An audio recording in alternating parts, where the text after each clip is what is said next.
अंबिका अंबालिका सत्यवती हृदय पीठित धावती सकल स्त्रियांशी गांधारी सती कुंती पाशी धावत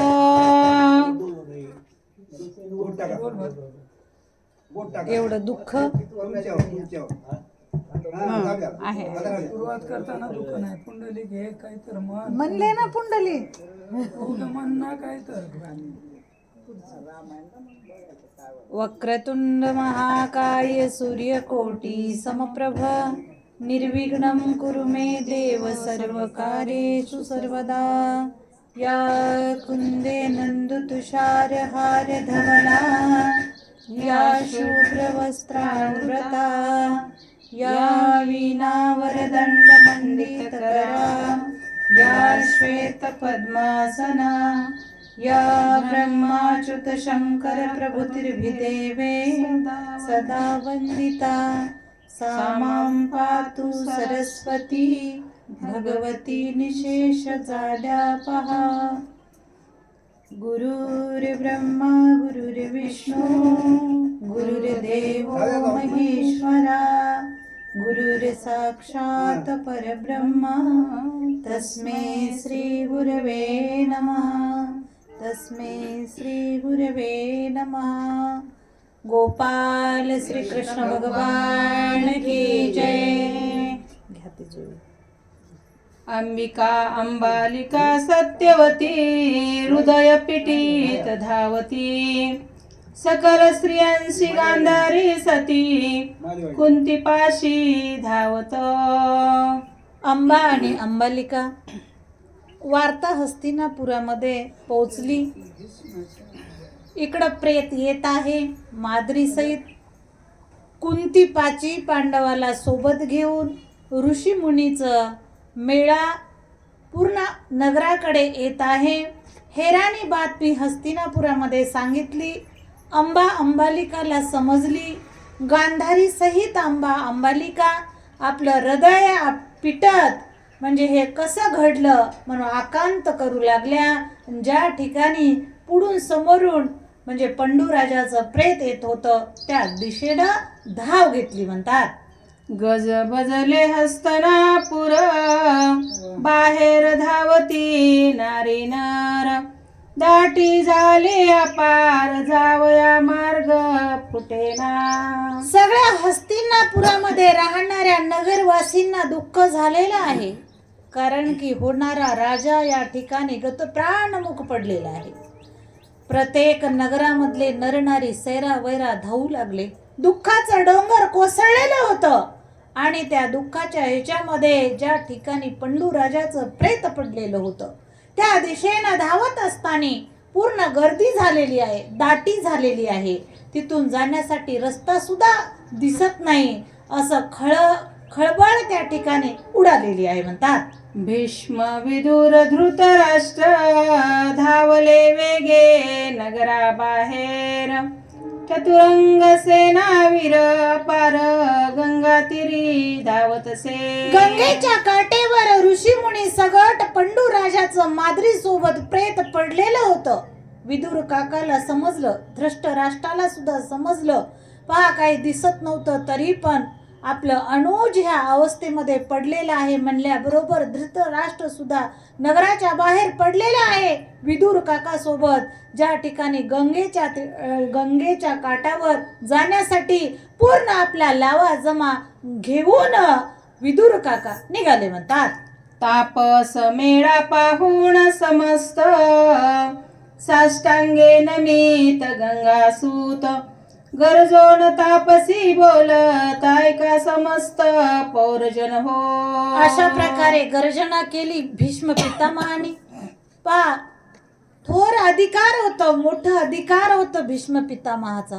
तरी पण गंगेच्या काठावर आलेले श्रेष्ठ श्रेष्ठ तपोधन आलेले होते। ऋषी मुनीचा दळभार बघितल्याच्या नंतर गंगापुत्र भीष्माचार्यांनी साष्टांग नमस्कार करतात आणि गरजून काय बर बोलतात।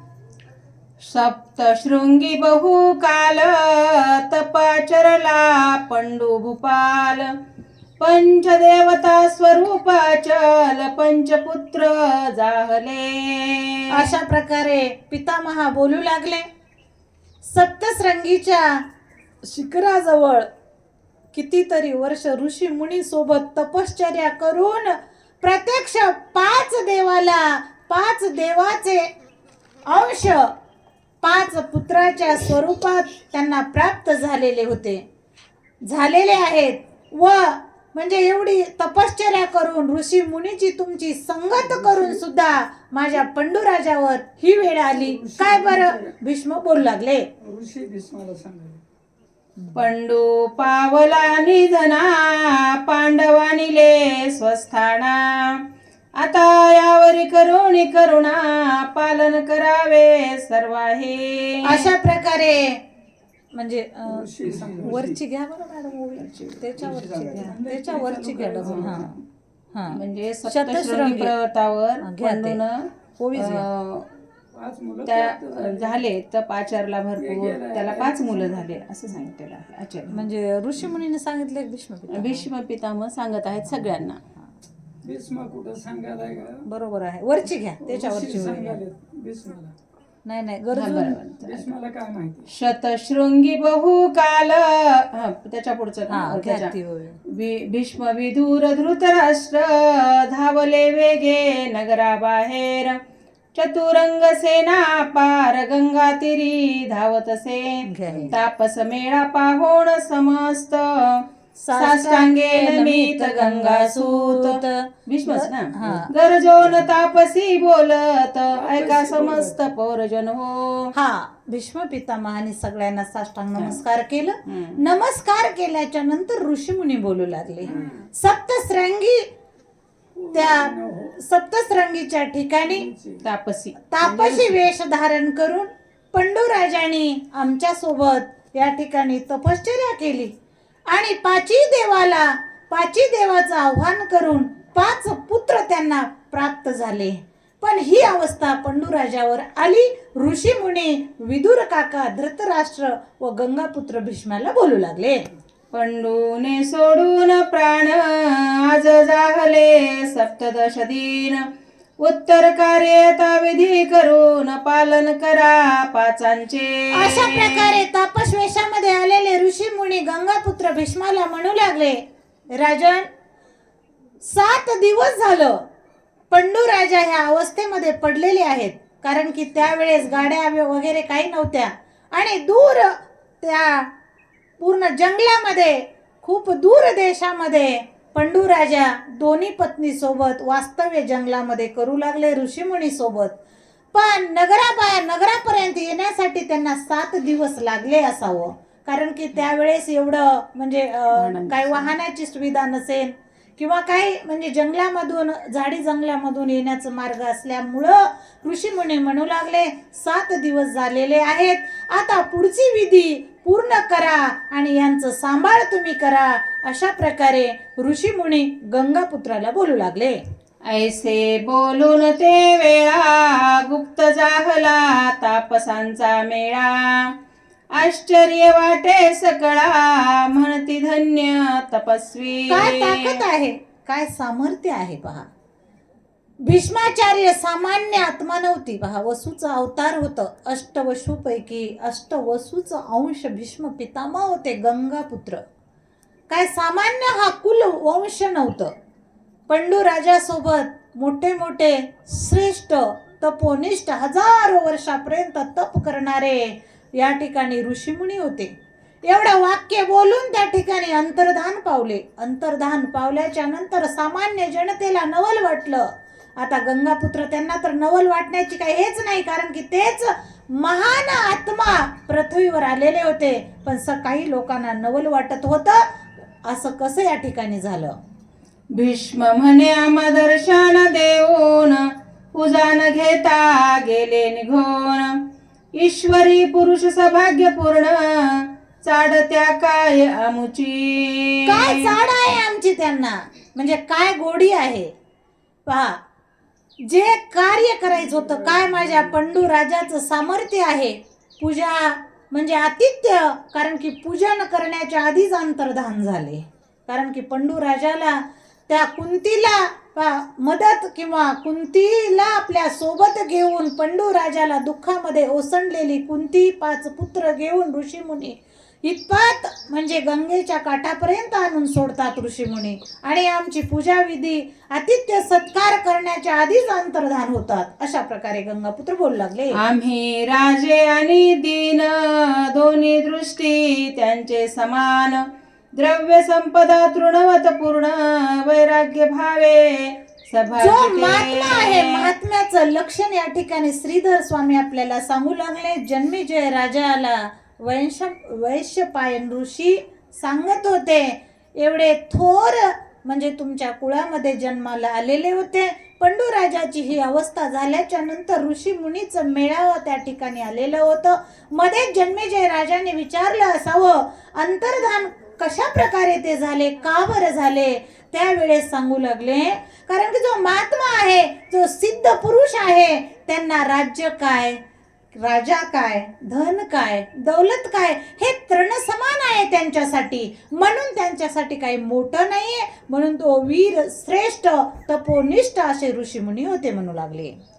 असो हृदयी धरून पंडू सुत, धृतराष्ट्र आक्रोशे रडत, कुंतीच्या गळा मिठी घालीत सत्यवती गांधारी. सत्यवती आणि गांधारी कुंतीच्या गळ्याला मिठी मारून रडू लागल्या. कारण की दुःख एवढं झालेलं होतं पहा. एवढं कष्टानं, एवढं परिश्रमानं 3 पुत्र प्राप्त झालेले होते. पंडू राजाची ही अवस्था झाली. दुःख सत्यवतीला झालं, भीष्माला झालं. धृतराष्ट्र हृदय आपटीत आक्रोश करून आपल्या अनुभावासाठी टाहो फोडून धृतराष्ट्र पण रडू लागले म्हणतात. अंबालिका सत्यवती शोक समुद्री करीती वस्ती, असो 12 दिवस भागीरथी तिरी शिबिरे उभविली. अशा प्रकारे अंबालिका व सत्यवती 12 दिवस त्या गंगेच्या काठावर शिबिर लावून आपलं दुःख त्याच ठिकाणी दुःख सहन करत टाहो फोडून रडू लागल्या, दुःख करू लागल्या. पूर्ण नगराचं त्याग करून गंगा तीरावर त्या 12 दिवस थांबल्या म्हणतात.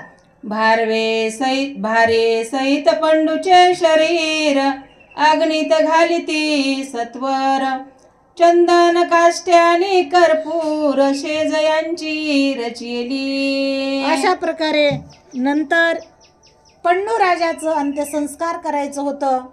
त्या ठिकाणी चंदनाचे लाकडं आणले गेले. जसं राजाचं थाटामाटानं अंत्यसंस्कार करावं त्या पद्धतीनं पंडू राजाचं अंत्यसंस्कार करण्यात आलं म्हणतात.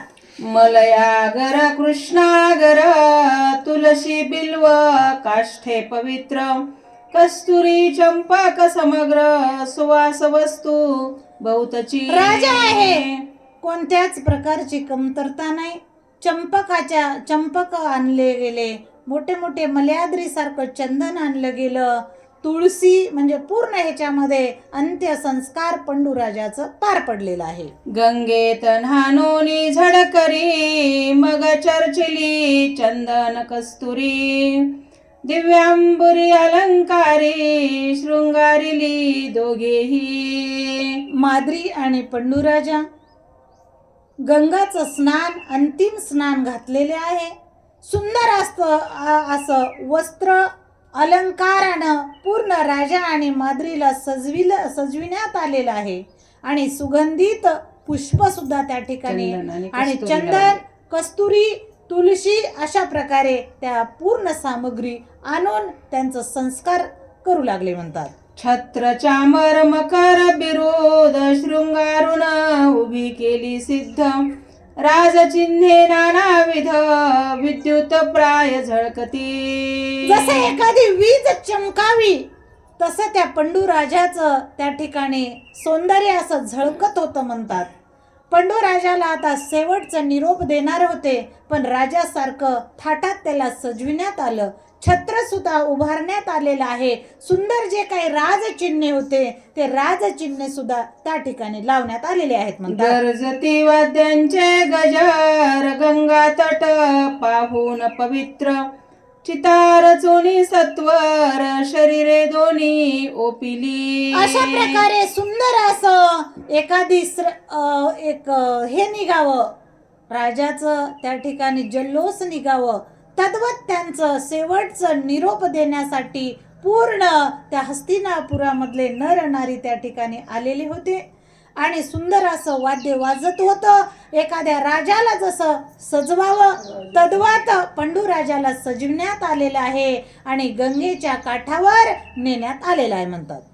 13 दिवस पर्यंत दाने केली यथोक्त, नेऊन काही न पडे तेत धन्नामीत वाटिले.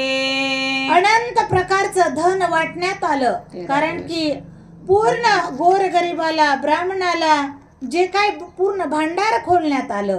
आणि आता पंडू राजाचं 13 दिवसाची विधी पूर्ण केलेली आहे आणि 13व्या दिवशी धनधान्य त्या ठिकाणी कोणत्याच प्रकारची कमतरता नाही, अशा प्रकारे ते दान देऊ लागले म्हणतात. मग प्रवेशली नगरात मुख्य राजगृही कुंती राहत, संपत्ती भरिल्या मित वर्णिता अंत न लागेची. श्रीधर स्वामी म्हणू लागले, किती संपत्ती दिली, किती दान धर्म केलं, काय काय केलं, ह्याचं अगणत आहे म्हणतात. म्हणजे त्याचं वर्णन करता येत नाही. 13 दिवस पूर्ण झाले. 13 दिवसाच्या नंतर नगरामध्ये सगळ्याचं प्रवेश झालेला आहे. मुख्य राजवाड्यामध्ये कुंती त्या ठिकाणी राहू लागल्या. पण जसं कुंतीला कोणत्याच प्रकारची कमतरता सुद्धा नाही, धनधान्याचे भांडार भरलेले होते, म्हणजे अगणित धनधान्य त्या ठिकाणी होतं म्हणतात. पांडव जे जे मागती ते ते देऊनी करी तृप्ती, धृतराष्ट्र येऊन गृहाप्रती सांभाळीत क्षणक्षणा. अशा प्रकारे कुंतीला सांभाळू लागले म्हणतात. कोणत्याच प्रकारचं 5ही पांडवाला कोणत्याच वस्तूची कमतरता जाणवू देत नव्हते आणि वेळोवेळा धृतराष्ट्र कुंतीला भेटायला जाऊन कुंतीला म्हणजे कुशल मंगलता विचारण्यासाठी वेळोवेळा जाऊन विचारपूस करत होते. अशा प्रकारे सुंदर असं कुंतीचं आणि 5 पांडवाचं त्या राजवाड्यामध्ये पूर्ण सांभाळ करू लागले म्हणतात. घडी घडी गंगा सुत बालकांचे लळे पुरवीत, विदुर होरात्र वसत पांडव गृही आवडी. अशा प्रकारे पांडव सुंदर असे होते. उभे 5 देवाचा अंश रूपानं त्या ठिकाणी त्यांचं जन्म झालेलं होतं. भीष्म पितामह प्रत्येक वेळेस त्यांचं बालकाचं लढिवाळपणा लाड पुरवू लागले. विदुर काका क्षणोक्षणी लेकराला कुरवाळू लागले, जवळ घेऊ लागले. लाड जसं आपले वडील करतात तद्वत त्यांना म्हणजे पूर्ण प्रेम माया देऊ लागले म्हणतात. सत्यवती सएकांती व्यासदेव येऊन सांगती, येथून संतोष गवस्ती मावळत चालला. अशा प्रकारे एक वेळेस सत्यवतीला भेटण्यासाठी व्यासमुनी आले म्हणतात आणि व्यासमुनी येऊन सत्यवतीला बोलू लागले, आतापर्यंत पूर्ण व्यवस्थित चाललेलं आहे, पण इथून पुढे म्हणजे आता संकट येणार आहे. जसं सूर्य निघाल्याच्या नंतर अंधार नाहीसं व्हावं, पण सूर्य गेल्याच्या नंतर जसं अंधार यावं तद्वत आता संकट ओढवणार आहेत. अशा प्रकारे सूचना सत्यवतीला या ठिकाणी व्यासमुनी सांगू लागले. क्लेश काळ येथून बहुत धर्मक्रिया लोपेल समस्त, वाढेला नाचार अत्यंत वैराग्य विवेक लोपेल. व्यासमुनी सत्यवतीला सूचना देण्यासाठी आलेले होते.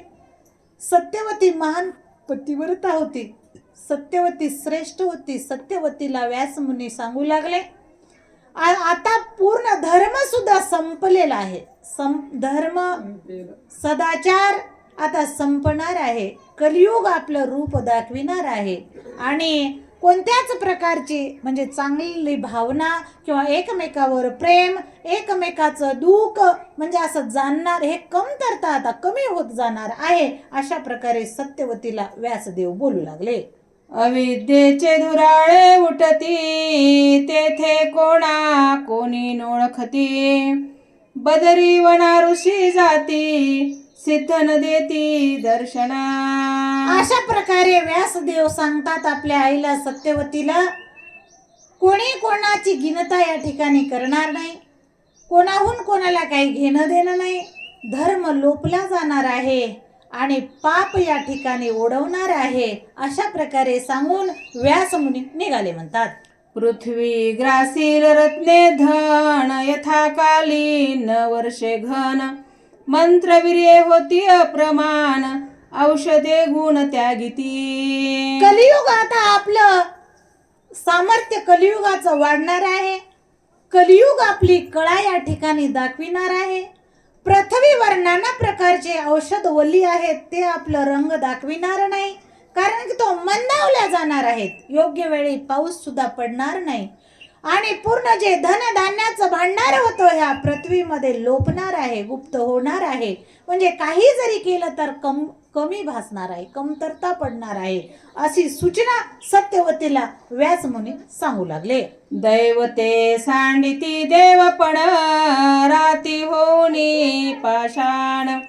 कुली कली उपजेल दारुण भुभुच सर्व संहारती. अशा प्रकारे व्यासदेव सांगत होते, कली आपला प्रभाव दाखविणार आहे आणि देव सुद्धा या ठिकाणी मंदावले जाणार आहेत. दैवत पण त्यांचं पण कमी होणार आहे. दगडासारखे, पाषाणासारखे, म्हणजे त्यांना काळीमा येणार आहे. अशी अवस्था इथून पुढे होणार आहे आईसाब. अशा प्रकारे व्यासमुनी सत्यवतीला बोलू लागले.